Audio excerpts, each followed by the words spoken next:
প্রস্তুতি নিতেন। বিশ্বনবী দোয়া করতে শুরু করতেন রজব মাস থেকে, আর আল্লাহর কাছে বলতেন আল্লাহুম্মা বারিক লানা ফি রজব ওয়া শাবান ওয়া বাল্লিগনা রমাদান। রজব শাবানে বরকতে দাও, রমজান মাসে গুনাহ ঝরাও। সপ্তাহ জুড়ে তুমি বরকতে দাও, জুমার দিনেতে গুনাহ ঝরাও। রজব শাবানে বরকতে দাও, রমজান মাসে গুনাহ ঝরাও। চিল্লায় পড়েন আমিন। রমজান আসার 2 মাস আগে বিশ্বনবী রজব মাস থেকে রমজানের প্রস্তুতি নিতেন। আল্লাহু আকবার। আর পড়তেন আল্লাহুম্মা বারিক লানা ফি রজব ওয়া শাবান। ও আল্লাহ, রজব আর শাবান মাসে আপনি বরকত দেন। ওয়া বাল্লিগনা রমাদান, রমজান মাসে পৌঁছে দেন। এখন যে মাসটা চলতেছে এটা কি মাস? হ্যাঁ, তাহলে রমজানের প্রস্তুতি নেওয়ার দরকার আছে না নাই? রমজানের 2 মাস আগ থেকে উনি প্রস্তুতি নিতেন। এরপরে ঈদ আসার আগে রমজানের প্রস্তুতি আছে না নাই?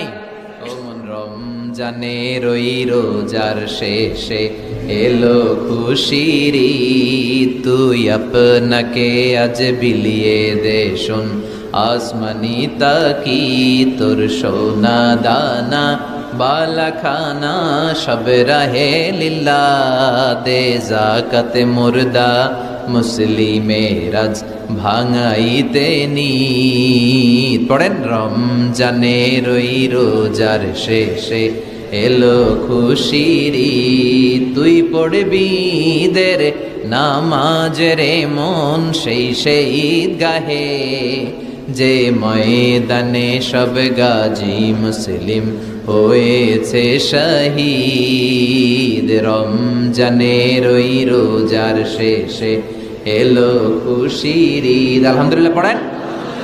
তার মানে নামাজের আগে প্রস্তুতি লাগে, রোজার আগে প্রস্তুতি লাগে, ঈদের আগেও প্রস্তুতি লাগে। এরপরে হজ যদি পালন করতে চান তারও প্রস্তুতির দরকার আছে না নেই? একজন হজ করবে, প্রস্তুতি লাগবে না?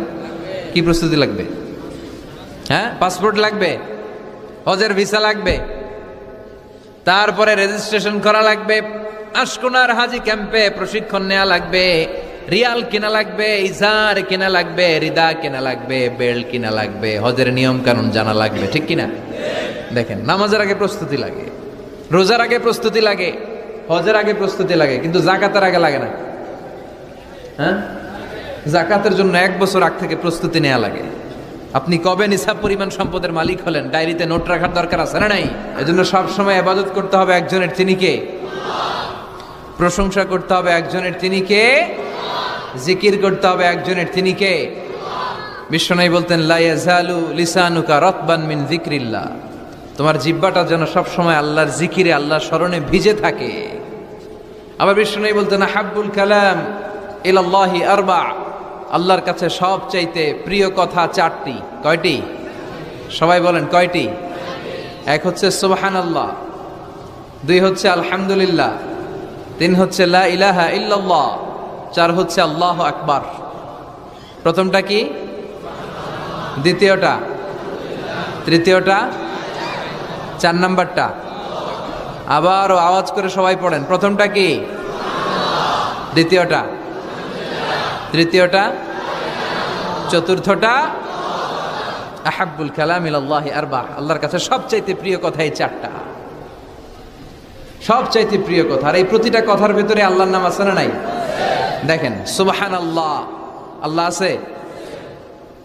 আলহামদুলিল্লাহ, লা ইলাহা ইল্লাল্লাহ, আল্লাহু আকবার, আছে না নাই? তার মানে জিকির করতে হলে ওই জিকিরের মধ্যে নাম থাকতে হবে কার? আল্লাহর নাম ছাড়া এদেশে অনেক জিকির আছে না নাই? লাফালাফি করে হুই হাই হুই হাই। জিকির হতে হবে তাদাররুআ ওয়া খুফিয়া, গোপনে, দুনাল জাহরি বিল কওল, চিৎকার চেঁচামেচি করে নয়। এদেশে অনেকে জিকিরও করে আবার বাসার আগায় উঠে যায়, আছে না নাই? আবার জিকির করতে করতে লাফাতে লাফাতে যিনি জিকির করে ওনার কাঁধের উপরে ওঠে, দেখছেন আপনারা? আমি এখন জিকির করাচ্ছি, তাসবিহ পড়াচ্ছি, আপনারা যদি লাভ দিয়ে আমার কাঁধে ওঠেন, আমি যাব কই? আল্লাহ রাসূল সাল্লাল্লাহু আলাইহি ওয়াসাল্লাম সাহাবাদেরকে নিয়ে তাসবিহ পড়ছেন, জিকির করছেন, কোন সাহাবারা লাফাতে লাফাতে খেজুর গাছের আগায়, এরকম পাওয়া যায়? অথবা সাহাবারা আবেগের চোটে লাফাতে লাফাতে আল্লাহ রাসূলের কাঁধের উপর, এরকম হয়েছে কোনোদিন? তাহলে এইরকম সিস্টেমে হুই হাই করে লাফালাফি করে কোনো ধরনের জিকির করা যাবে? জিকির করতে হবে হাতের কড়ায়, গুনে গুনে, ভদ্রভাবে। আব্দুল্লাহ ইবনে আমর ইবনে আস তিনি বর্ণনা করেন, রাআইতু রাসূলুল্লাহ সাল্লাল্লাহু আলাইহি ওয়াসাল্লাম ইয়াকিদু তাসবিহা বিয়ামিনি, আমি আল্লাহ রাসূলকে ডান হাতের গিড়ায় এভাবে আস্তে আস্তে তাসবিহ পড়তে দেখেছি। কোন হাতের গিড়ায়? নাকি বাম হাত? আমরা কোন পন্থী? সব নবীরা কোন পন্থী ছিল? জান্নাতে ঢুকবে কোন পন্থীরা? এজন্য ডানপন্থী হতে রাজি আছেন তো সবাই? ডান হাতের গিড়ায় তাসবিহ পড়বেন, রাজি আছেন? এইভাবে ডান হাতটা উঁচু করেন, এই আঙ্গুলটা এই এখানে ধরেন, ধরে এইভাবে পড়বেন সুবহানাল্লাহ সুবহানাল্লাহ সুবহানাল্লাহ। এই আঙ্গুলের গিরা কিয়ামতের দিন